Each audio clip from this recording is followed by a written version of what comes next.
Kan pintu digembok ya. Itu nggak ada orang masuk kan? Iya. Pintu juga nggak rusak. Tahu nggak bang, pas saya pulang itu pagi-pagi saya lihat tapakan kaki sebelah doang. Nah yang ocitnya nih, dia dibisikin bang. Dia lagi merem gini, dibisikin, jangan macam-macam di sini, saya banyak tapi di sini. Gitu. Pas dia melek, tau nggak bang, itu kan motornya Ocit itu ditaruh di dalam rumah saya nih. Itu di motor ada yang duduk pocong. Di dekat kamar mandi itu kunti, pocong aja ada 3 kata dia. Tuh ada kunti. Terus di kamar mandinya pas, nih. Itu genderuwo bang. Saya perasaan tinggal di mana aja sampai begitu ya, gitu. Nah pas udah gitu kan saya wirid terus, dipanggil, Mahmudin.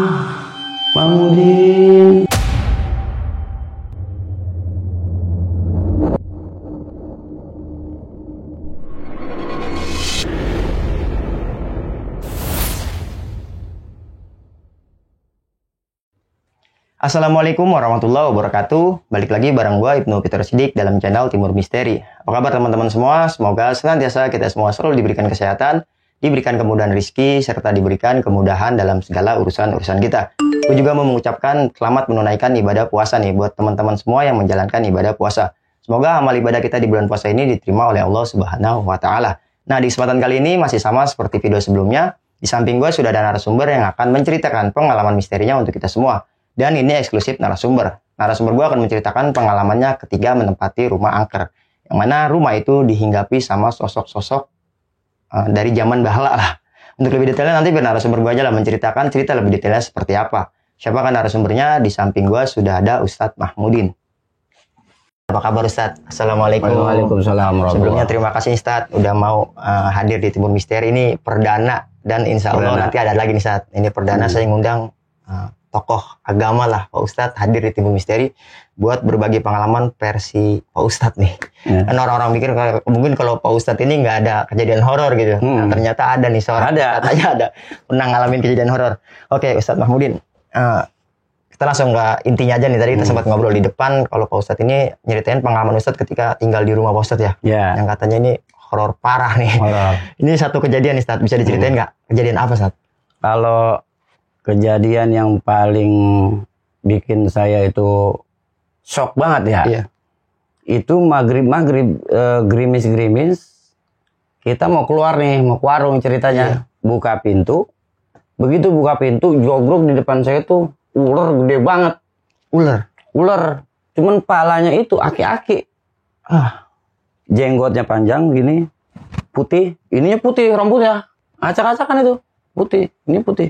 Jenggotnya putih juga. Jadi separuh manusia, separuh ular. Separuh manusia, separuh ular. Gokil. Tapi kita tahan dulu Pak Ustadz ya. Iya. Baru kisi-kisinya aja kita udah dibuat merinding nih. Tapi buat teman-teman semua, sebelum masuk ke ceritanya, buat kalian nih mempunyai pengalaman misteri, kalian bisa kirim cerita kalian di DM Timur Misteri atau juga dengan mengirimkan email di timurmisteri.cr@gmail.com. Untuk lebih mempermudah, nanti linknya gue cantumin di kolom deskripsi. Oke, gue rasa opening gue cukup. Simak terus video ini sampai habis agar kita bisa mengerti isi ceritanya. Dan jangan kemana-mana, tetap berprasangka baik karena bukan hanya manusia yang diciptakan Tuhan.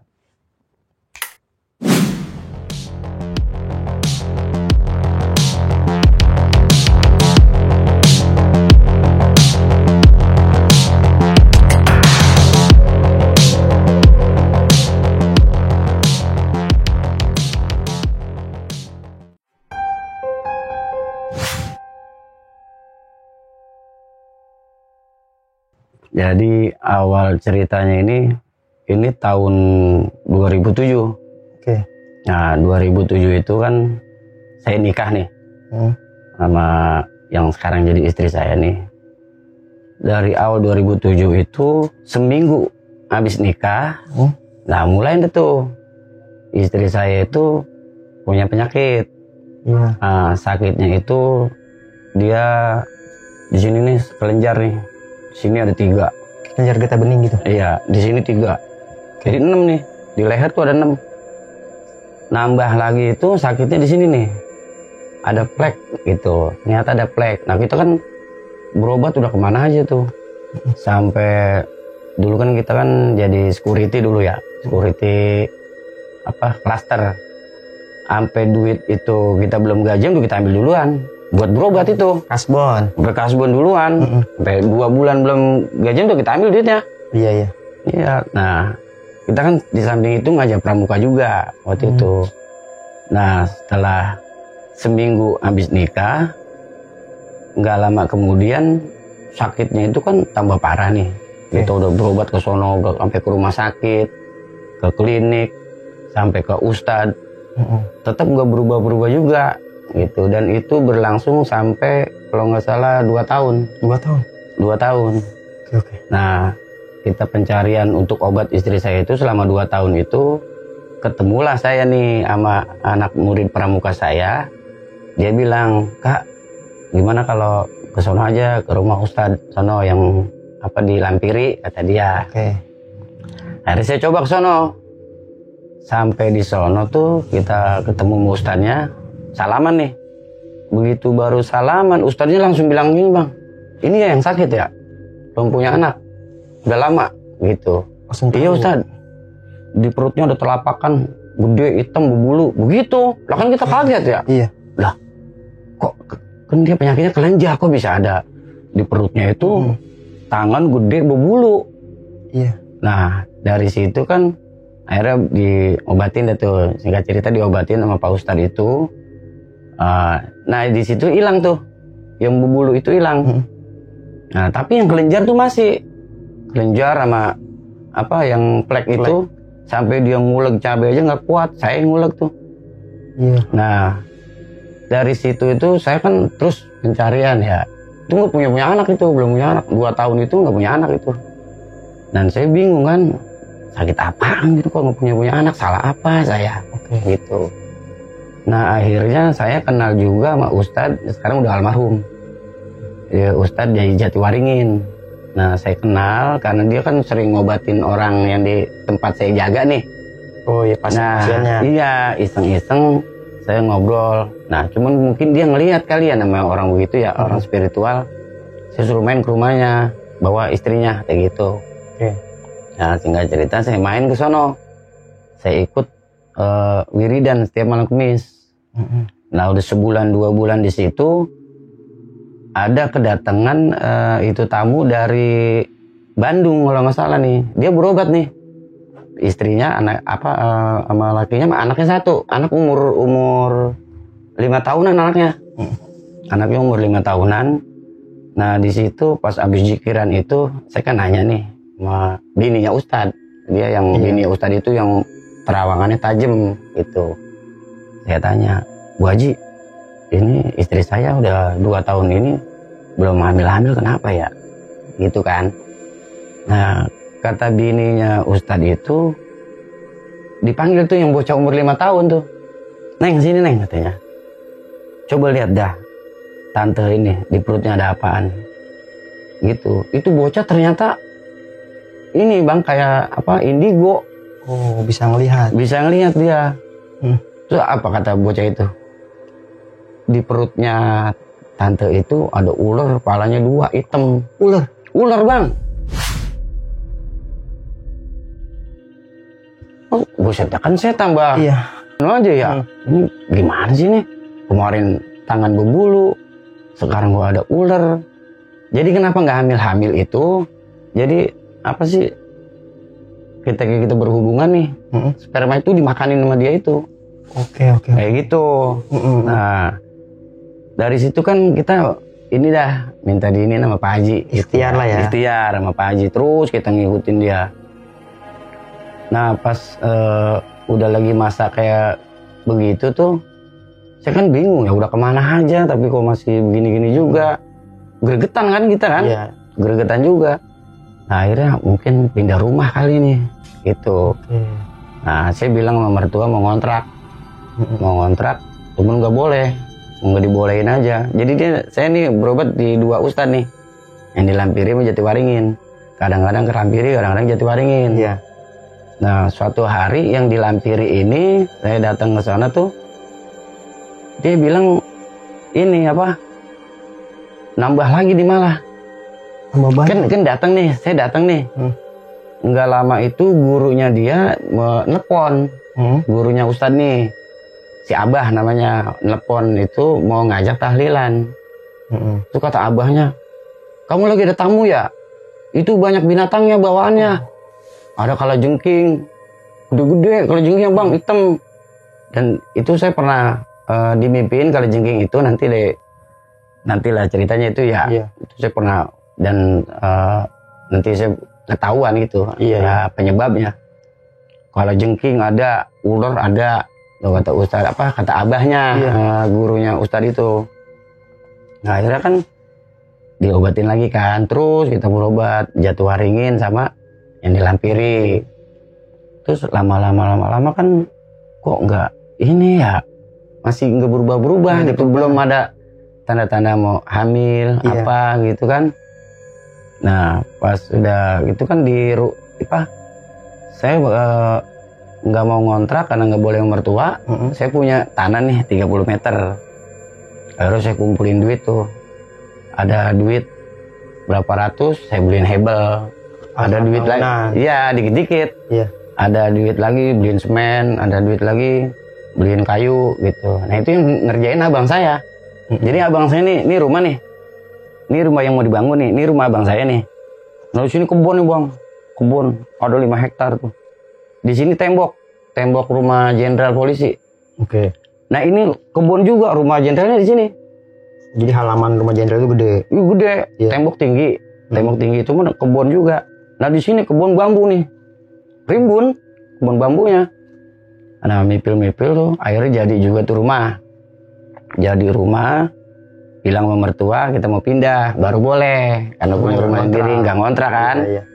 Nah akhirnya sebelum kita tempatin kan kita ini dulu ya. Kita tahlilan dulu, syukuran gitu.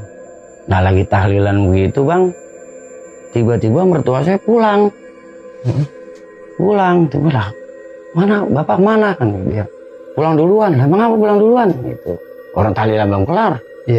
Nah pas besoknya dia baru cerita, ada yang demuk kesini bang, ada mukul, sampai begini nih. Nah kok pakai ada yang mukul ya, kata saya itu rumah ya, aneh. Berarti kan makhluk kayak gitu ya. Nah akhirnya kan pas udah gitu, singkat cerita tempatin nih rumah nih. Rumah kita tempatin, saya masih jadi sapam itu masih jadi sapam. Nah terus itu rumah bang ternyata nih ya, nih kadang-kadang nih ya, kalau saya jaga malam, apalagi malam Jumat nih, pokoknya setiap jaga malam itu bini saya taruh di rumah mertua. Saya jaga nih pintu gembok. Nah pintu digembok, paginya kan saya ambil bini saya nih, bawa pulang, kita buka, kan pintu digembok ya, itu nggak ada orang masuk kan, pintu juga nggak rusak. Tau nggak bang, pas saya pulang itu pagi-pagi saya lihat tapakan kaki sebelah doang.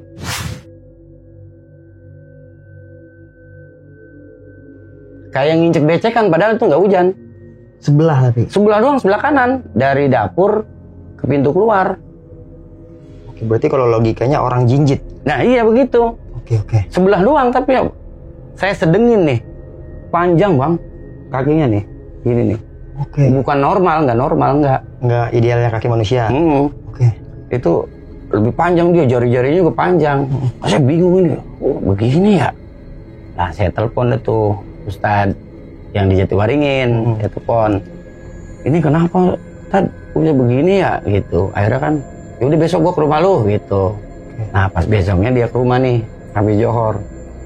Jadi istri saya itu dia pakai kayak sorban, dibilang sorban bukan sorban tapi kayak bahan burkat gitu ya, ditutupin di sininya, ditutupin itu, terus kan dibaca ini Ratibul Hadad.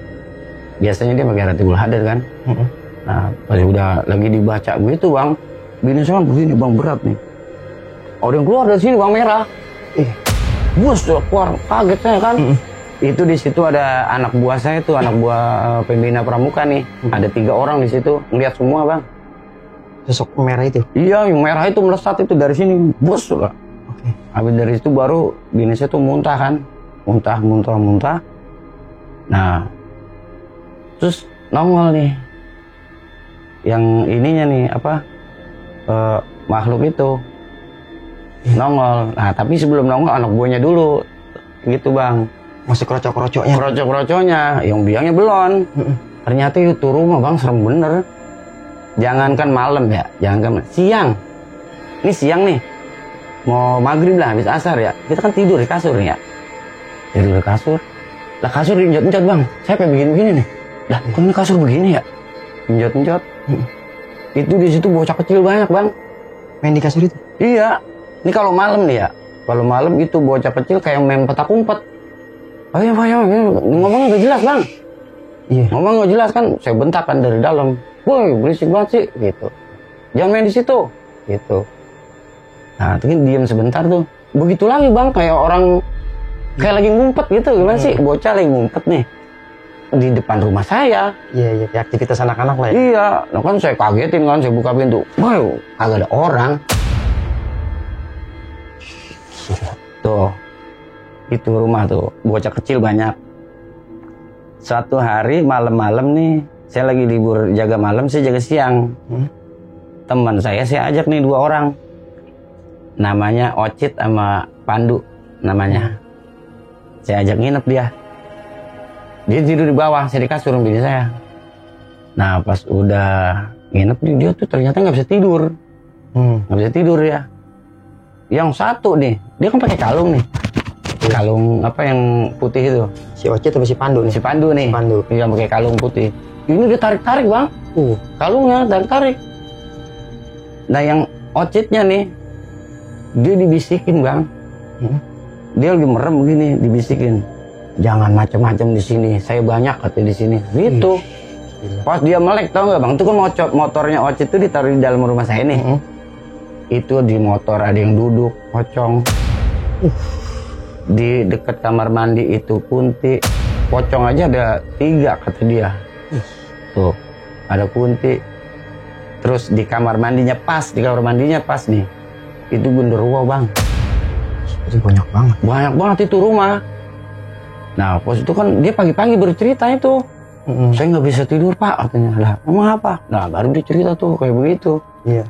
Waduh kok bisa begini ya rumah ya. Akhirnya tuh rumah saya bacain ini ratib. Tiap hari nih, saya bacain ratib. Ratib waktu itu saya baca ratib Al-Idrus. Karena kan waktu itu bini saya dapat ratib itu dari pengajian dia, cuman nggak dibaca-baca. Udah, saya yang baca. Itu ya udah baca aja. Tiap habis maghrib saya baca. Terus pas udah kira-kira 2 minggu kalau nggak salah tuh saya baca tuh ya. Itu maghrib hujan gerimis. Ini kan tadi saya bilang rumah saya. Terus ini rumah abang saya nih, temboknya jadi 1 nih bang. Iya. Temboknya jadi 1. Maghrib gerimis saya baca ratib, bini saya baca yasin. Nah, itu habis lagi dibaca itu masih tengah-tengah bang. Di depan pintu ada meledak, kenceng banget bang. Saya pikir ini orang masang petasan ini. Cuman saya buru-buru kelarin itu. Nih bang nih, ini ubin, tembok. Getar bang semua. Kayak gempa. Kenceng kayak petasan biang bang. Bunyinya. Nah habis udah kelar begitu saya buka pintu, nggak ada apa-apaan. Kali gitu sampah petasan kali ya. Nah saya penasaran, saya tanya abang saya. Abang saya pas di ruang tamu. Iya. Nah kan tembok jadi 1. Saya tanya abang saya udah almarhum sekarang. Saya tanya abang saya, bang tadi denger suara kenceng banget nggak meledak? Kagak, katanya nggak denger apa-apa. Tuh, berarti yang denger saya doang, bini saya. Iya. Habis dari rumah abang saya masuk lagi kan. Kan takut bini saya apa-apa gitu. Wah jangan-jangan ini bini kenapa-napa nih. Nah pas udah temuin bini itu nggak lama ada inian bang. Kayak orang jalan di atas genteng. Tung. Wah ini apaan lagi nih ya. Nah kan saya telepon itu. Ustadz yang di Jatuwaringin. Dia waktu itu mau berangkat MR, Majelis Rasulullah. Majelis Rasulullah. Kata dia, lu ada-ada aja lu, katanya gue mau berangkat katanya. Udah sini katanya gue tungguin gitu sampai jam 9. Lewat jam 9 gue tinggal, kata dia gitu kan. Nah pas sudah itu kan kita langsung buru-buru ke sono ya, Jatuh Waringin. Sampai di sono dia bilang apa bang, itu emang ada yang mau masuk ke rumah itu bentrok sama aura baca Yasin nama Ratib, meledak di situ bang. Iya. Makhluknya di atas genteng masih ada di situ. Nah akhirnya Mang Ustadz itu kan ini dengan ilmunya dia ya, kebatinnya dia, akhirnya diusir itu ininya makhluknya. Itu samping rumah saya tuh Punangka bang, dewa. Yang Punangka. Nah pas sudah pulang dari sono, udah tidurlah di rumah.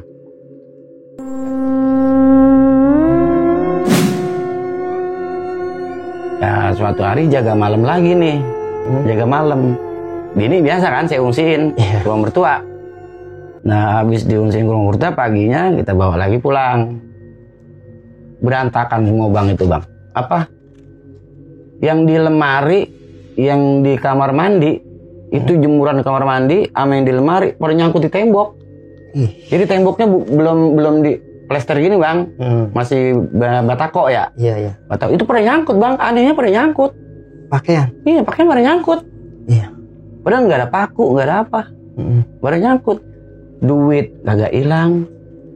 Apa botol-botol minyak wangi nggak ada yang berubah. Kalau maling ada yang hilang pastinya. Aturan kan ada yang hilang kalau maling. Iya. Ini mah nggak ada yang hilang. Iya.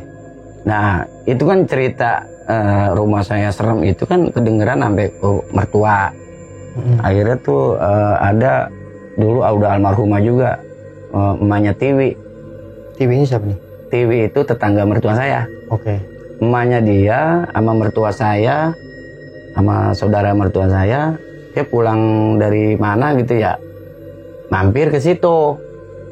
Dia bilang gini bang, bilangnya kan saya bilang, wah bu dari mana bu gitu. Gua mau mampir, katanya gue pengen tahu rumah lo ada apaan sih gitu ngomongnya. Iya. Lah emang ada apaan bu? Nggak ada apaan rumah saya. Tapi gue penasaran gitu gitu, karena emang cerita itu udah nyampe ke situ bang. Iya. Nah, akhirnya dia masuk kamar mandi, nggak lama ngajakin pulang. Dah aku baru nyampe bu, udah pulang aja. Enggak, gue pulang aja katanya. Duh, mertua saya yang perempuan tuh diajakin pulang. Nyampe sono baru cerita, digampar bang, genderuwo sini nih, emang merah, dia begini pulangnya begini, gue ayo pulang gitu. Sampai digampar? Digampar sini merah. Duh, itu teman pramuka saya itu sering bang lihat bang, matanya merah, genderuwo. Sadis banget ya. Orang kita lagi ngobrol sore-sore depan rumah aja itu motor aja dijatuhin bang. Kita ngomongin rumah saya nih, di depan rumah saya itu motor gabung tiba-tiba. Gila. Siang-siang itu. Ini mah nggak siang nggak malam ini mak. Nah pas udah gitu kan, saya kan gregetan gitu. Akhirnya saya belajar itu sama yang di Jatuh Waringin. Oke. Saya belajar apa Nurul Hikmah kan dulu namanya. Kan cabang dari Al Hikmah ya. Iya. Al Hikmah juga namanya Nurul Hikmah. Saya belajar dari situ tuh. Saya belajar itu dengan harapan itu saya bisa ini sendiri gitu. Tanganin. Iya, pokoknya saya udah gregetan dah gitu. Pokoknya kalau sampai diganggu lagi udah langsung bakar aja gitu. Niatnya begitu dulu. Dikasih dah tuh belajar tuh sama Pak Haji Nurul Hikmah. Saya wiridin itu. Wirid. Ini kan saya wirid malam madep ngulon ya. Madep ngulon. Kalau ngulon itu berarti ke barat bang? Barat ya? Iya, pokoknya kan kayak depan sini nih. Jadi di sini lemari nih, lemari pakaian. Di atasnya itu ada lukisan Syekh Abdul Qadir. Ya. Cuman saya nggak paku. Saya tak senderin di atas lemari sama di tembok. Saya senderin situ. Saya wiridan nih, Lagi wiridan kan kadang namanya ini kan kita ngeliat ke atas gitu ya. Iya. Nah kita lagi ngeliat ke depan, itu foto Syekh Abdul Qadir bang. Julak. Tuh, nggak ada angin, nggak ada apa, siapa itu coba? Fotonya gede loh bang, lebar segini nih. Lebar bang. Itu diri di atas lemari. Buak begitu, jatuh. Geser. Saya wirid terus. mungkin ini gangguin saya supaya gagal kali. Nah terus saya terusin terus. Bini saya nggak apa, dia udah tidur kan, dia nggak tahu, dia tahu dia langsung. Itu saya wirid lagi bang, diri lagi bang. Bang. Posisi pertama lagi, diri lagi. Oke. Tuh bini saya pernah ya ke kamar mandi, lagi di kamar mandi dia mau kencing, buas saja hitam bang, langsung ngabrit. Iya, saya pernah kalau saya pernah putih. Nah, itu masih bayang-bayang tuh, bayangan sekelebatan itu sering. Itu selama tinggal di situ tuh kalau nggak salah 2 tahun. 2 tahun. Iya, di rumah itu. Itu nggak berhenti. Tiap malam ada aja nih bini saya nih. Segini nih, separuh kue batu es. Dingin. Iya. Separuh normal. Sampai hawa badan aja. Sampai begitu bang. Tahu nggak nih, bini saya itu berat badannya 40. Tinggal di rumah situ sampai 30 kilo. Turun berat badannya. Sampai bajunya itu pada longgar semua. Karena ini dihajar tuh batinnya dia. Pikirannya. Itu yang kayak kuntil anak. Itu suka nemenin bini saya bang. Nemenin? Iya, kalau saya lagi jaga siang bini di rumah. Iya. Suka nemenin. Saya tahunya itu waktu saya main ke rumah teman saya, lagi ngobrolin masalah rumah saya nih, dia datang masuk tuh ke emaknya teman saya tuh, ngobrol, orang bule, kuntilannya ke orang bule, orang Belanda, orang luar. Iya, dia gini rambut aku bagus kan, gitu katanya bang. Pemerinding. Dia bilang juga berarti. Dia bilang gini bang. Dia penghuni gitu. Rambut saya bagus kan, gitu. Iya. Kan dia bilang, kamu ngapain sih gangguin bini saya? Ya ada gitu kan. Saya senang aja nemenin. Tapi kalau ada bapak saya takut, suka baca-baca, gitu. Kalau ada saya, dia minggir. Kalau nggak ada saya, dia nemenin bini saya ditemenin. Iya. Jadi pikirannya diacak-acak gitu. Sampai berat badan itu sampai 30 kilo bang, coba bayangin aja. Kurusnya kayak apa itu? Drastis itu. Iya. Nah, lama saya udah punya wiridan gitu. Bini saya kan tuh nggak punya anak tuh ya masih ya. 2 tahun sama tinggal di situ 2 tahun, berarti 4 tahun. Nggak punya anak 4 tahun nih. Dari berumah tangga tuh. Rumah tangga. Suatu hari di rumah itu siang-siang bini saya ngeribut perih. Kemaluannya. Ribut perih.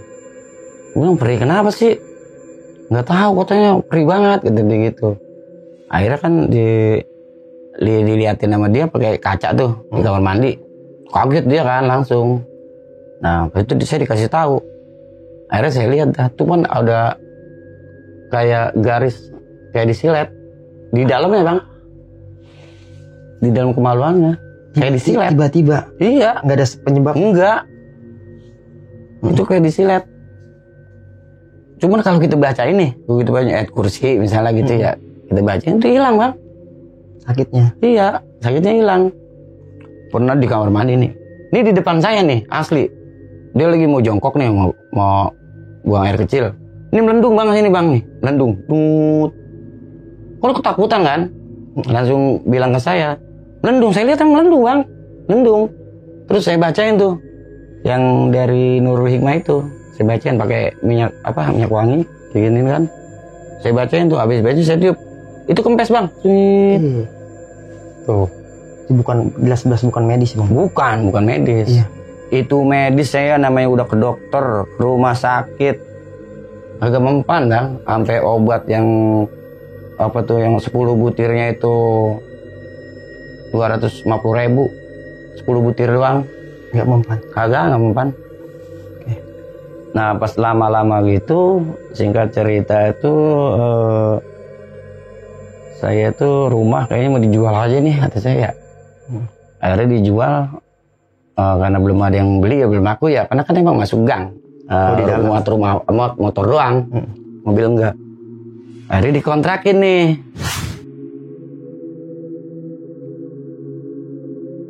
Sama teman saya jaga, dia berdua. sama Anjas sama Ebi namanya. Dia ngontrak di rumah saya. Itu dia ngontrak bang, cuma sebulan doang udah pindah. Nggak kuat. Orang kata dia juga, "Nuh jangan malam-malam, siang aja gue digangguin." Begitu ngomongnya. Iya, nggak kenal waktu lah ya. Iya. Akhirnya ganti lagi yang ngontrak nih. Saya ngontrak di daerah Kampung Baru.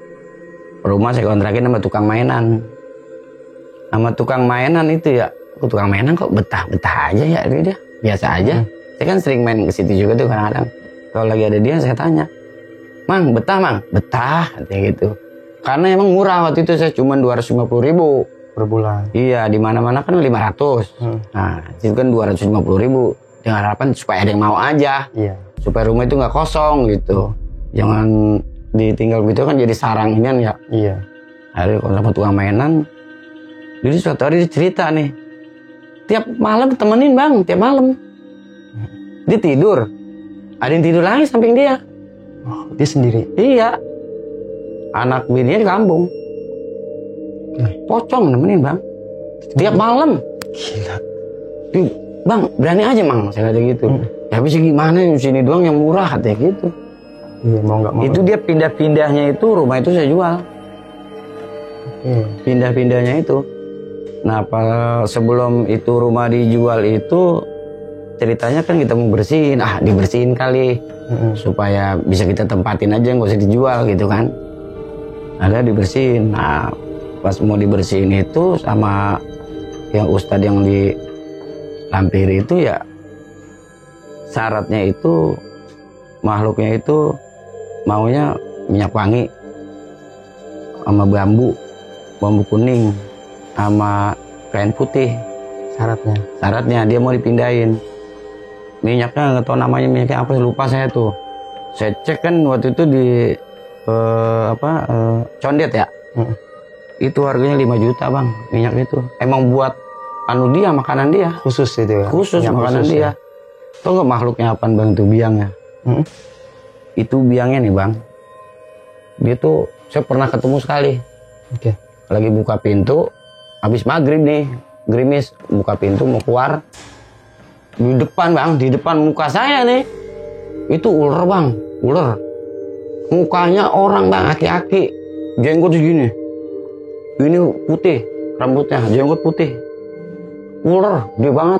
Ini setengah ular, setengah manusia. Iya, berarti kan siluman udah. Iya.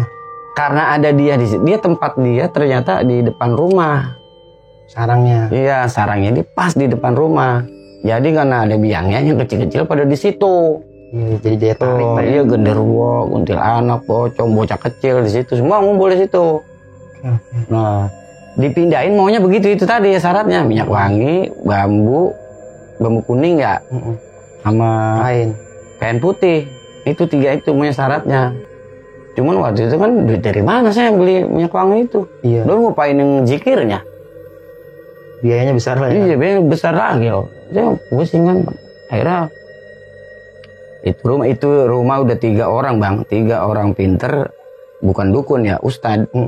Yang di Terawang itu makhluknya itu bang. Sama versinya. Sama versinya itu makhluknya. Nah pas sudah gitu kan akhirnya kan saya tinggal ngontrak di Kapin itu rumah saya jual. Rumah saya jual lama itu bang, lakunya lama lakunya. Sampai yang dari akinya bini saya yang dari Jonggol nih, bini saya kan ada campuran orang Jonggol.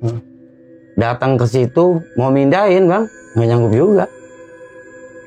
Tetap nggak ada yang sama syaratnya itu. Iya, nggak nyanggup dia. Dia kan kayak ini kejawen. Iya. Agak nyanggup. Butuh kebun itu, samping rumah saya tuh kebun luas bang. Pohon bambu lebat banget. Sekarang sih udah jadi komplek. Udah dibangun. Iya, lagi dibangun kalau sekarang. Nah, akhirnya saya tinggal, akhirnya kan laku juga nih. Begitu laku, ini rumahnya begini bang, nih rumah saya nih, ini depan nih, ini depan, lebar ya, belakangnya gini nih, tuh. Oh ngerucut belakangnya. Iya. Kan saya kagak betah ya rumah begitu ya, udah gitu banyak gituannya lagi kan. Kalau saya sendiri aja saya kuat bang, tantangan buat saya kan, kan bini yang nggak kuat. Iya, ada istri ya. Udah mungkinan kagak bisa hamil aja kan. Nah gitu. Nah itu rumah dijual, yang nempatin rumah yang baru juga sama bang, diganggu juga. Karena belum diusir ya. Iya sama begitu juga diganggu. Akhirnya tuh karena dia dia ke Jawa, dia nggak ngadunya ke Jawa syariatnya. Gurunya ya. Nah di Jawa itu baru sama orang Jawa itu baru dia ini bisa. Oh kena usir. Cuma minggir doang. Pindah Doang di samping nomor punangka itu. Oke. Jadi nggak di dalam rumah gitu. Sekarang udah di tingkat rumahnya. Udah rapi. Iya udah rapi. Saya tinggal di Kapin itu. Saya kan tadinya kan berobat nggak punya anak bang. Iya awalnya ya. Iya kan? Ya. 4 tahun nggak punya anak. Tuh. Saya tinggal di Kapin itu, saya tetap pencarian ini apa sih sebabnya gitu. Salah saya apa ini begini gitu. Kita introspeksi diri dah. Sama bini juga tiap malam nangis. Tiap hari nangis itu kalau nangis malam, sholat malam ngadu sama Allah. Mau nangis dah gitu. Jadi kalau ada orang temennya baru nikah, besoknya hamil dia nangis pulang. Iya mentalnya kena gitu kan kesian ya. Nah, tinggal di Kapin baru sebulan 2 bulan badannya gemuk lagi bang. Oke. Tuh aneh kan. Di rumah itu kan 30 kilo tadi ya. Yang rumah dijual. Kita ngontrak di Kapin itu baru 2 bulan udah naik. Berat badannya naik. Dia gemuk lagi. Tapi tetap kita masih belum punya anak dah ya. Kayak gitu. Nah satu hari itu saya ketemu temen nih. Kebetulan temen itu ngaji di Pekayon. Ngobrol-ngobrol coba ke Pekayon sono katanya. Pekayon mana? Sono sama Kiai. Pesantren, katanya pesantren Darut Taqwa. Mau coba dah ke sono. Diajak sama dia. Sama Kiai itu kita baru salaman. Belum punya anak ini udah lama nih. Gitu. Langsung tahu Kiai. Jadi kan banyak nih yang pada berobat banyak. Iya. Sini loh gitu. Jadi diduluin. Oke. Diduluin nih. Cuman Kiai itu nggak bilang kalau ada apa. Nah itu selama itu kelenjar itu masih tetap ada bang. Sama plek itu. Selama 4 tahun itu masih tetap ada. Nama Kiai itu cuman di jarinya cuman di gitu-gituin dong sama telunjuk tuh. Itu bini saya tulung itu. Sakitan. Iya sakitnya minta ampun. Diusap-usap doang bang obatinnya. Cuman diusap itu udah kayak dipencet. Iya. Nah pas dari situ kan dikasih deh tuh obat deh tuh ya. Dikasih obat terus sama air doa juga. Kita ini udah pulang besok, minggu besok balik lagi sini gitu. Nah, balik lagi. Begitu kita mau balik bang, itu keluar inian bang, keluar apa? Itu untuk ngobatin Kiai itu bilang gini, ini ada kistanya ada 2, katanya 3 cm kata Kiai ini. Ukurannya ya? Iya, padahal kita belum USG. Kiai tahu kayak begitu.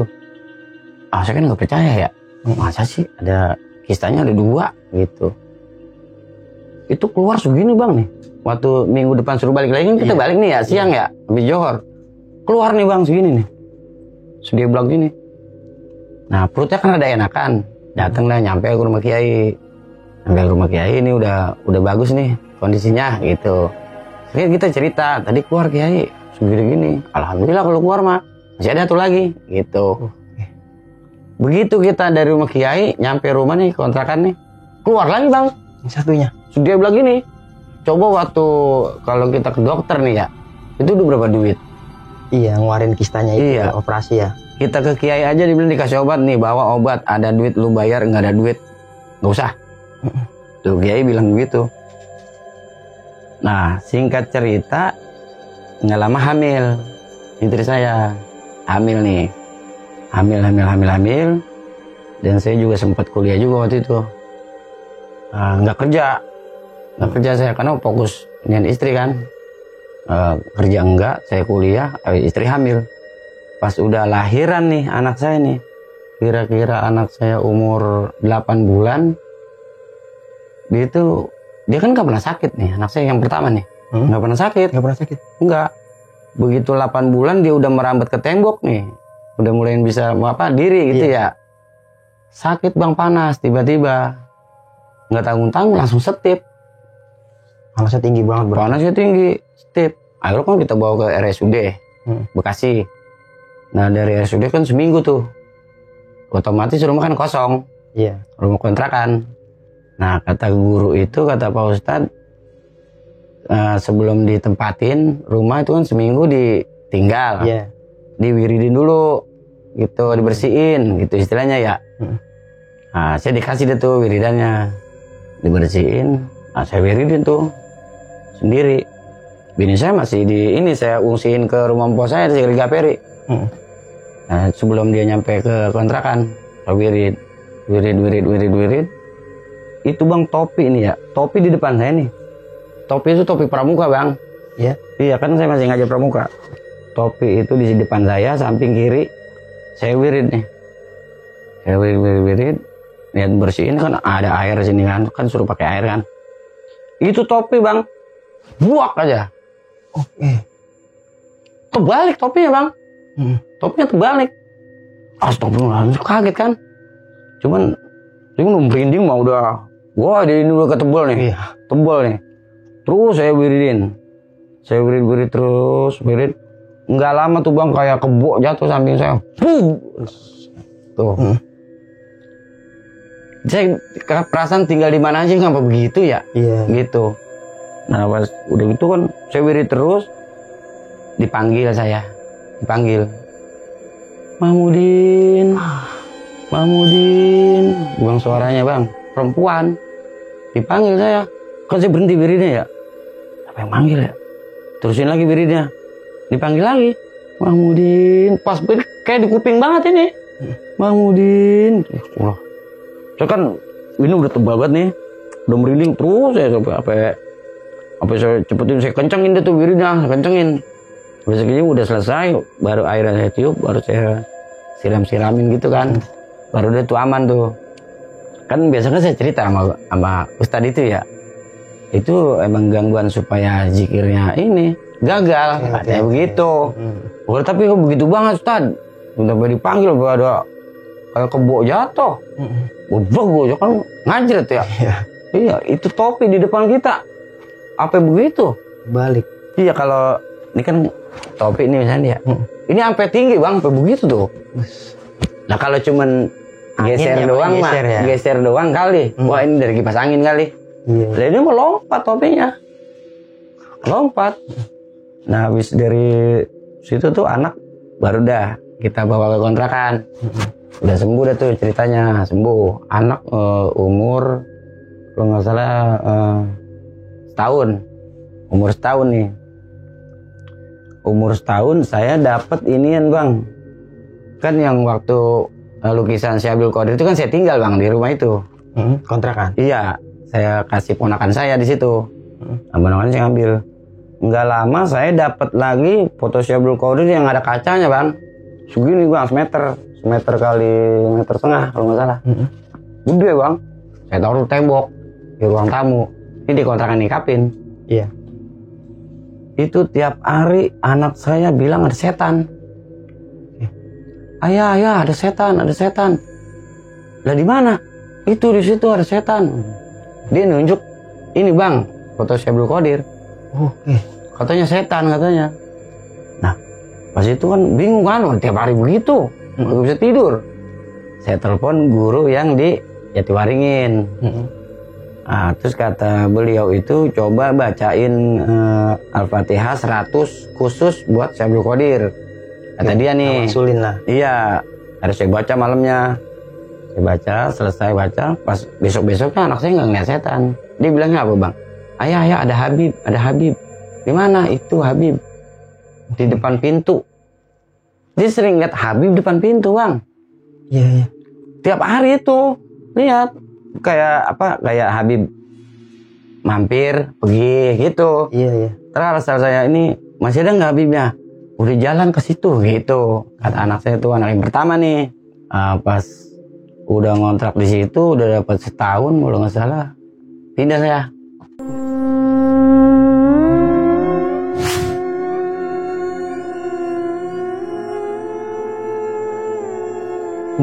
Pindah lagi ngontrak. Ngontrak di Sarigaperi Berarti dekat rumah mertua ya? Iya, dekat rumah Empok. Empok ya? Iya, di Sarigaperi. Saya ngontrak Sarigaperi sebulan, 2 bulan, nyampe ke 3 bulan, ada aja bang. Masih ada? Ada aja masih kayak begituan. Pindah lagi saya, pindah ngontrak lagi di dekat rumah mertua. Pindah lagi ngontrak dekat rumah mertua, sama begitu juga. Itu parahan lagi malah. Ada parah juga di situ. Anak saya nih yang paling pertama nih, setiap itu bangun tengah malam nih, dia bilang, ayo ke rumah nenek aja, aku tidur rumah nenek aja. Emang apa sih? Ada itu, katanya gitu. Di kasur ada itu. Ada apaan sih, kan kita nggak ngelihat ya? Iya. Ada apaan sih? Nggak ada apa-apaan. Nggak mau pak ke rumah nenek gitu kan. Akhirnya kan, saya pernah belajar ini kan, ya bikin aja air tuh, bikin air. Saya taruh pojokan, kira-kira setengah jam. Saya ambil, saya buang di agak jauh dari rumah. Baru dianteng tuh. Anteng. Nah, pas lama di situ, saya pernah juga tuh di rumah itu lagi nonton TV nih. Ini di kontrakan yang ketemu mertua nih ya. Saya lagi nonton TV, itu ada bunyi gamelan. Dingen langan dingen dengan tangan ding, gitu bang. Ini siapa yang nyetel beginian sih? Kata saya kan ya. Saya kecilin TV-nya, dia ikut kecil. Saya gedein suara TV-nya, dia gedein suaranya. Saya matiin kan, saya keluar. Gak ada suara apa-apa. Saya masuk lagi nih, setel TV lagi. Bunyi lagi bang. Nah yang kedua ini saya matiin, dia tetap bunyi nih. Saya keluar. Di mana nih ya? Saya pikir di rumah ini yang tahu nggak yang emaknya Tiwi, yang ke rumah saya di Gampar itu. Iya. Nah saya pikir emaknya Tiwi, dia kan orang Jawa. Nyetel musik itu, saya dengerin enggak. Saya telusurin kok, suaranya ke sono. Fotonya di rumah kosong bang, ada rumah kosong di situ di belakang. Sumber suaranya dari situ, rumah kosong. Nah ternyata pas besoknya saya cerita, saudara dari bini juga tuh lakinya sering denger juga suara gamelan, suara kuda lewat, kereta kencana, kencing. Nah rumah kosong itu sekarang tempat saya buang sampah. Iya, nggak ketakut dulu sekarang, bodo amat gitu ya. Oh dulu udah gregetan banget dulu kan. Iya, pencarian saya tuh sudah punya anak itu, anak-anak udah kita sekitar 3 tahun, lahir lagi hamil lagi anak yang kedua. Nah lagi hamil itu saya udah kerja di material tuh, jadi supir material. Itu material serem juga bang, sama aja tetap ada juga. Saya di mana tempat saya itu, ini saya ngapa sih gitu. Di mana aja ada itu bang. Saya dilemparin balok bang, segede gini nih balok. Ini ngobrol nih, maghrib sama supir kan 2, saya sama orang Kalimantan, kenek 2, lagi ngobrol habis makan mie. Dilemparin balok dari atas bang, gede banget. Itu pun rambutan kan, tempat, kan pun rambutan, gudang semen, baru ini materialnya. Nah isi tempat kita ngaso nih, kita ngopi apa. Nah di sini kan pasir. Balok tiba-tiba itu ada yang lemparin. Wah aja. Kita emang lagi ngomongin yang serem-serem. Marah kali ya? Nah itu kita ngobrol sama bos material itu kan, material itu waktu itu orang Betawi. Makanya di situ TB Batavia. Itu namanya. Nah dari udah peristiwa begitu, nah pas itu kan kalau tahu nggak bang, truk pasir itu kan kalau datang itu jam 3 nurunin barang ya? Jam 2 kan ya, itu suka ditelepon nih sama bos nih, bang ini ada truk pasir gitu, bukain gerbang. Nah kita datang ke situ, bukain gerbang itu di Wadas, di tempatnya deket sekolahan Yadika, nggak salah tuh. Nah saya ke situ, datang ke situ malam-malam jam 2, jam 3 gitu kan. Jadi nggak langsung nurunin kan dia parkir dulu, tidur situ. Iya. Otomatis kita nemenin dia nurunin pagi, sudah jam 7. Oh, baru nyampe doang berarti. Iya, tapi kita dikasih uang rokok sih. Nah itu kan kamar mandi material itu pun rambutan gede, kamar mandinya. Itu di situ ada, itu dibilang kuntilanak, bukan kuntilanak. tapi dia kayak laki. Rambutnya merah bang, merah, mata merah, rambut merah. Di kamar mandi bang, kita mau kencing, sampai kaget tapi astagfirullahaladzim, kan dibalik lagi ya. Kita yang kita pernah pelajarin, kita mau baca itu jadi lupa itu. Iya, konsentrasi. Kagak konsentrasi. Baca apa ini ya? Jadi bingung baca apa ini ya. Akhirnya yang baca cuma Allah gitu aja udah. Habis itu kita gebrak gitu kamar mandinya ya. Pergi loh gitu. Iya, dengan separuh berani separuh takut. Loh. Itu ini rambutnya merah bang, rambutnya merah. Anak laki kali ya. Dia kayak cowok, iya kayaknya kuntilanak cowok, tapi dia bajunya nggak putih, baju hitam, matanya merah, rambutnya merah, kayak api gitu merah. Nah, itu mau ke kamar mandi ada dia itu. Orang buat itu teman-teman kalau malam itu nggak ada yang berani kamar mandi. Kan ada yang tidur di situ juga tuh di material, nggak ada yang berani itu. Nah pas udah gitu saya kan nggak mau cerita kan, saya mau cerita. Nah, teman saya ke Anwan juga, ketemuan juga. Sama itu makhluk. Iya sama dia ketemu juga. Aku mau duluan, gitu kan sama saya. Iya aku mau duluan. Waktu udah terpasir jam 3 itu. Aku nggak ngomong-ngomong banget ya. Daripada takut ntar gitu. Itu sering banget tuh di pokoknya di mana saya menclok itu pasti dah saya ketemu gitu. Saya berakhirnya saya nggak ketemu yang kayak begituan ya. Pas saya dikasih amalan sama kiai yang di Bakayon. Saya kan habis berobat kista itu ya. Berobat bini itu kan udah kelar nih. Udah kelar, udah punya anak. Cuman saya jarang sono. Saya kadang-kadang main, kadang-kadang siang gitu. Saya mah datang siang gitu. Nah itu pas udah lama saya sering bawa orang sono bang. Bawa orang berobat, iya. Orang stroke aja langsung bisa diri, langsung di situ. Nah pas udah lama Walid itu, saya manggilnya Walid kan, kiai. Lu besok ikut tirakat. Soalnya tirakat apaan, Walid? Udah pokoknya ikutin aja, bawa kain putih 3 lembar, 3 meter tadi ya. Itu kain putih, saya mau dipocongin gitu kan. Enggak, udah begini yang bagus, terbikinin baju koko gitu. Udah kita ikutin aja ya, suruh kiai. Tirakat nih, singkat cerita saya tirakat puasa. Puasanya puasa ini bang, bukan puasa kayak Ramadan. Jadi puasa kayak hari Senin, kita nggak boleh makan yang berdaun. Kayak gitu. Kalau nggak salah yang hari Senin itu nggak garam sama manis nggak boleh. Ya. Hari Selasa ketemu hari Senin itu kalau nggak salah 6 kali ketemu hari Senin. Sebulan lebih berarti. Iya. Kalau hari Selasa 3 kali ketemu hari Selasa, puasa biasa kayak Ramadan tuh, buka maghrib. 7 kali hari ketemu hari Rebo, itu kita nggak boleh makan yang berdaun.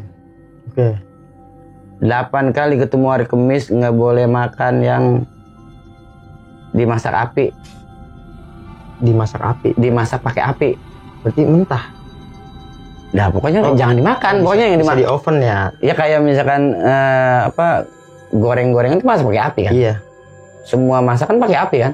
Kalau nasi ada rice cooker, kalau sekarang kan itu saya kayak burung tilang bang, makan buah mulu. Iya. Tiap hari makan buah aja.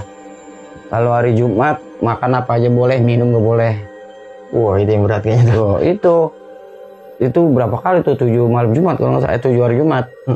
Kalau 9 kali ketemu malam Sabtu jangan tidur dari habis maghrib sampai matahari nongol. Sampai payah banget itu saya. Kadang. Yang paling enak hari Minggu 8 kali hari Minggu jangan ngerokok. Itu gampang itu mas, saya bisa pakai permen ya. Nah itu dikasih amalan itu sama kiai setiap habis sholat suruh baca itu. Cuman sebelumnya yang puasa tadi itu. Iya. Nah amalan yang setiap habis sholat itu pendek banget amalannya. Terus selalu dibaca. Nah itu saya nggak pernah tuh bang ketemu yang begitu nggak pernah lagi udah. Dia malah minggir itu. Setelah ngejalanin itu. Iya malah minggir itu dia. Malah yang keseringan itu kalau misalkan ada sesuatu apa itu saya kayak ngeliat TV nih. Misalkan kayak Bokor nih bakalan teman saya nih Bang Bokor misalkan lagi mau dibegal orang nih di daerah mana nih, bisa kelihatan sama saya. Oke. Gitu. Jadi kalau saya ketemu Bang Bokor nih, Bang jangan pergi ke sono. Kenapa? Enggak, perasaan saya nggak enak gitu. Oh, udah dapat gambaran. Kayak begitu. Iya. Atau misalnya yang udah dilakukan nih, misalkan abang nih ya, sebulan atau 2 bulan yang lalu melakukan apa nih, gitu yang kira-kira masalah. Nah itu saya ketemu abang nih, jadi kayaknya TV gitu bang. Gambar gitu. Gak ada gambaran. Wah si abang mana buku lagi yang ini nih ada masalah begini kayak gitu. Oke. Kadang-kadang begitu saya. Kadang-kadang apa setiap orang? Enggak setiap orang. Kadang-kadang gitu. Aja. Kayak misalkan yang masalahnya berat gitu. Kadang-kadang kelihatan kayak begitu. Oke, berarti ketika saya ketemu Pak Ustadz, saya lagi ada masalah pasti saya tahu gitu ya? Iya kayak begitu. Iya. Kan dari amalan itu. Iya. Itu kan amalan sih sebetulnya banyak, cuman saya kagak amalin. Banyak apa saya udah pada lupa. Gitu. Akhirnya kayak gitu aja bang cerita saya dari mulai saya nikah tahun 2007 itu kalau nggak salah 4 tahun itu ya, tahun kelima ini saya punya anak 2007, 2008, 2009, 2010, 2011, 2012. Oke. Baru itu masalah situ berakhir. Itu masalah yang di istri ya. Berarti. Dari istri, dari saya, dari yang nggak punya anak gitu. Pencarian saya salah apa ini saya itu udah tobat apa segala macam, bermuaranya itu ketemunya obatnya di situ sama kiai di Pekayon itu. Ya alhamdulillah gitu. Ada jalannya lah ya. Ya alhamdulillah ada jalannya. Jadi semua ikhtiar Pak Ustadz ini nggak sia-sia lah ini. Nggak sia-sia. Iya. Oke Pak Ustadz, sebelumnya terima kasih banyak nih udah mau berbagi pengalamannya nih, cerita horor banget sih. Iya. Ya gimana ya, orang kan bisa kalau cerita horor ini kan santai dulu baru masuk horor ini. Maksudnya baru beberapa menit aja. Emang horor semua itu mau udah. Hidupnya horor banget Ustadz. Iya, tiap malam gitu. Iya. Nah, yang saya mau tanya di sini gini Ustadz. Kan Ustadz ini kan di rumah itu di sosok yang siluman ular ini. Iya. Itu emang udah sebelumnya ada, memang udah bersarang? Itu udah ratusan tahun di situ. Sebelum dibangun yang tanah Ustadz ini. Iya kan waktu gerimis-gerimis habis maghrib saya buka pintu. Iya. Kan yang saya bilang dia nongol nih. Kan dia ngomong itu. Oh, sempat ada percakapan. Iya, dia udah ratusan tahun di situ. Makanya nggak ada yang bisa pindahin. Dia lebih lama lah kasar di situ. Lebih lama itu di dengkotnya di situ. Makanya ketika dipindahin dia minta syarat. Dan ternyata ketika dipindahin pun hanya geser doang. Geser doang. Kagak mau dipindahin kemana-mana. Kuat energinya Ustadz ya. Iya, energinya kuat banget itu. Oke. Nah kalau ini penjabaran saya Pak Ustadz ya. Kan ada hubungannya nggak sih nih dari misteri-misteri yang Ustadz hadapin selama itu gitu sama proses yang memperhambat hamilnya si istrinya, ada hubungannya? Nah ada. Jadi hubungannya gini. Yang pertama istri hamil itu ternyata emang ada kerjaan orang. Oh. Kerjaan orang. Itu saya dapat mimpinya itu kalau nggak salah di rumah yang banyak jurinya. Iya. Itu mimpinya itu saya dikelilingin sama segede-gede kaki itu, tapak kaki itu. Kelabang hitam. Kalajengking di dalam mimpi itu. Kalajengking hitam. Saya dikelilingin itu. Saya dikelilingin. Saya lagi ketakutan, datang ustadz yang dilampiri itu. Dalam mimpi nih. Diusir sama dia pakai sorbannya. Diusir. Kamu ngapain kesini? Kata dia gitu ya. Saya ngikutin orang itu Ustadz. Gak usah, udah biarin katanya. Yang penting udah tahu. Itu dia orangnya. Gitu. Jadi istri saya dulu ada yang suka. Dia nggak suka istri saya itu nikah sama saya. Oke. Gitu. Otomatis itu kan mainnya gaib. Iya. Ketika kita ada rumah yang notabene angker gitu, itu kan di bisnisnya itu kan ada. Iya. Nah jadi kan ini kan bersinergi. Iya jadinya begitu. Iya. Malah tambah nimbul gitu dianya. Iya jadi malah kuat lah ya. Iya, karena kuat. Energi dari istri Pak Ustadz ini ada gitu ya. Jadi cuman dia batinnya nggak kuat. Iya. Gitu. Makanya jadi kesiksa di batinnya. Iya begitu. Oke. Nah kalau dari Pak Ustadznya sendiri nih, kenapa Ustadz ngalamin banyak hal-hal horor dimanapun Ustadz berada gitu? Nah kalau itu didasari apa gitu? Iya kalau itu ceritanya begini. Dulu engkong saya itu tukang ngobatin orang. Oh iya. Dia punya khodam itu macan putih. Tiap malam Jumat nih kalau bibi saya nih ya, tiap malam Jumat itu dikasih susu sebaskom ditaruh samping rumah jam 12 malam. Nanti dia pasti datang itu minum. Si kodamnya ini? Kodamnya itu. Minum susu sebaskom. Itu tiap malam Jumat. Ketika engkong saya meninggal, itu kan lari ke abang saya. Oke. Dari abang saya, lari ke saya. Gitu. Tahu nggak tuh? Khodam Macan Putih itu sama saya itu udah dari saya SMA. Sebetulnya. Udah ngikut sama saya. Nah pas di rumah yang angker ini. Iya. Itu khodam saya tuh dililit. Kakinya 4-4-nya. Sama ular itu yang kaki-kaki. Jadi dia nggak bisa ngelawan. Berarti lebih tinggi nih kedudukannya. Iya, lebih tinggi. Si siluman ular ini. Oke. Jadi sebab itu Ustadz jadi banyak gangguan yang itu Ustadz adanya. Itu. Jadi kok saya tapi ada keturunan tapi kok nggak bisa ngelawan gitu. Oh ternyata di kakinya diikat 4-4-nya sama dia. Sejak di kejadian yang di rumah ini ya. Oke. Nah kalau sumpama gini Ustadz, kan kita nggak bisa ngapa-ngapain nih di posisi itu ya. Sosok-sosok yang dari yang goda-goda nih ketika di material di rumah itu sosoknya sama dari satu tempat atau memang di situ ada gitu? Memang di situ. Oh bukan dari tempat yang sama? Bukan. Dan maksudnya apa dari krocok-kroconya si ular ini gitu? Enggak, beda. Oh beda. Emang di situ dan Ustadz punya kepekaan yang lebih. Iya. Oke. Itu dari yang saya belajar Nurul Hikmah itu. Jadi gitu. ada apa ya? Ada kelebihan lah satu bisa kita bilang. Iya. Kelebihan yang kita bisa lebih peka sama itu. Oke. Mungkin gini saat ini masih tema Ramadan lah ya. Mungkin ada yang saya mau tanyain tapi keluar jalur nih. Iya. Saya mau nanya gini, saya kan konten-konten misteri ya. Dari teman-teman follower Timur Misteri juga ada yang nanya nih saat. Mungkin kita ngasih pengertian buat mereka lah. Kadang kan ada orang meninggal, terus ada yang bilang ini bukan arwahnya, ini korinnya gitu. Ini korin. Nah kalau dari Pak Ustadz sendiri gitu, buat ngedetailin itu seperti apa gitu Ustadz? Kalau menurut saya begini, orang yang udah meninggal, itu kan ruhnya di genggaman Allah. Ruhnya nih. Tapi setiap manusia itu punya yang namanya saudara ya. Sedulur papat, 5 pancar. Oke. Nah, kalau orang Jawa itu mengartikan sedulur papatnya itu saudara. Bukan dari kalangan manusia? Bukan. Oke. Jadi korin jatuhnya. Tapi kalau menurut waktu saya belajar sama Kiai, itu di tarekot ya, itu kalau sedulur papat itu sir, pikir, akal, nafsu. Itu yang menjadi pendamping kita? Iya. Kalau kita bisa mengolah itu, nah kita kan jadi manusia yang kafah, Islamnya kafah. Islam yang sempurna. Nah, terus kalau misalkan kayak korin itu kan memang ada sebetulnya pendamping kita itu namanya korin. Kalau di dunia spiritual tuh sukma. Oke. Iya, namanya sukma. Nah itu kalau sukma orang diambil atau ya, itu kayak orang bego. Oh dari korin yang ini ya berarti? Iya, jadi korin ini kita mau ajak baik, dia baik. Kita ajak jahat, dia jahat. Jadi bagaimana kitanya? Iya. Nih teman saya pernah nih. Teman saya dulu sama-sama sama saya.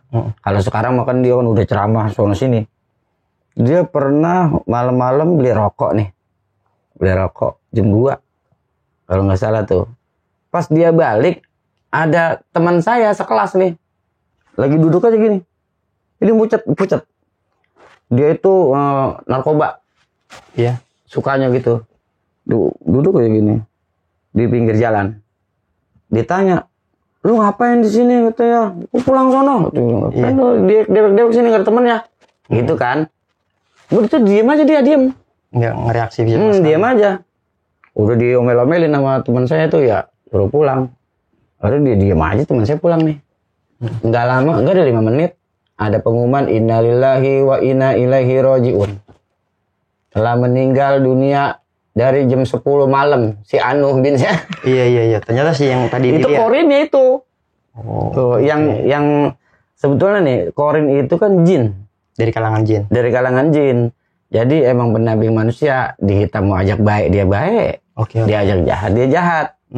Nah kalau ada juga kadang-kadang gini, bukan korin, Apa tuh? Ini kan misalkan orang baik-baik nih. Korinnya kan pasti kan baik-baik kan. Iya. Ada juga yang kagak baik-baik itu yang namanya jin itu kan selalu menggoda manusia ya. Iya. Supaya gitu, kalangan dia mendangkalkan akidah kita. Iya. Dia ngaku-ngaku nih. Gua engkong lu. Muslihat. Nah, saya pernah nih kejadian. Orang kesurupan. Katanya dia engkongnya. Oke. Katanya. Iya, Kan, iya. gua engkong lu. Kata gitu kan. Kata dia ngomong sama saudaranya nih yang kesurupan nih ya. Gua lu kan sama saya bisikin begini.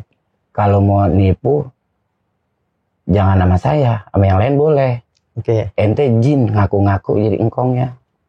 Gitu kan ya. Tawa, Bang. Iya, iya. Tawa kenceng banget, Jadi Bang. ketahuan nih. Iya, ketahuan dia.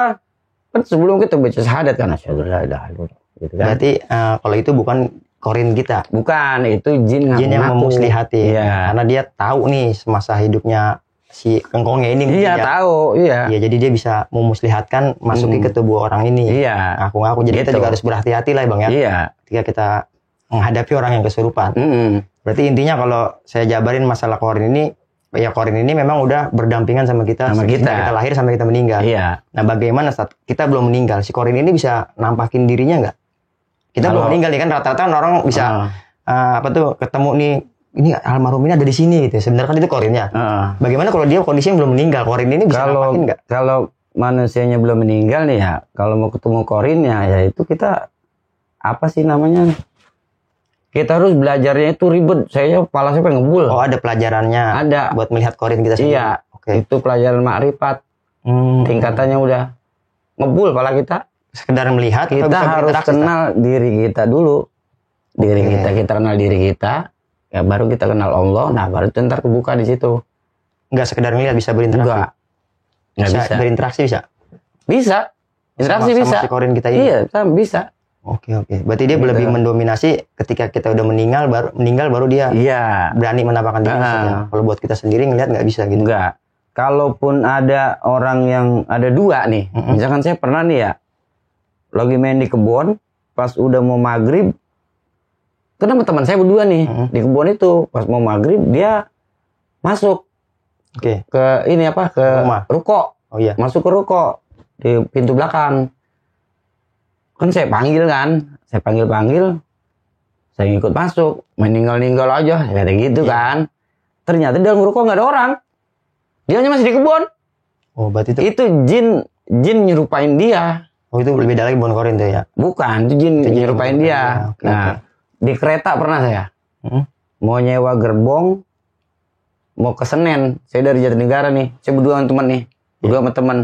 Tiba-tiba teman saya naik kereta ke Bandung. Potongannya dia persis. Lo kan saya naik langsung ya, orang teman saya naik. Iya. Nggak lama sih dirambit dari bawah sama teman saya. Yang aslinya. Iya. Tuh, itu jin membawa kita ke ini, berkeder. Iya. Kesesatan juga. Itu, iya. Ya, intinya semua ini harus ditinggikan dengan keimanan lah ini. Iya. Biar kita kalau terhindar ya. korin itu dia mah diajak baik, dia baik.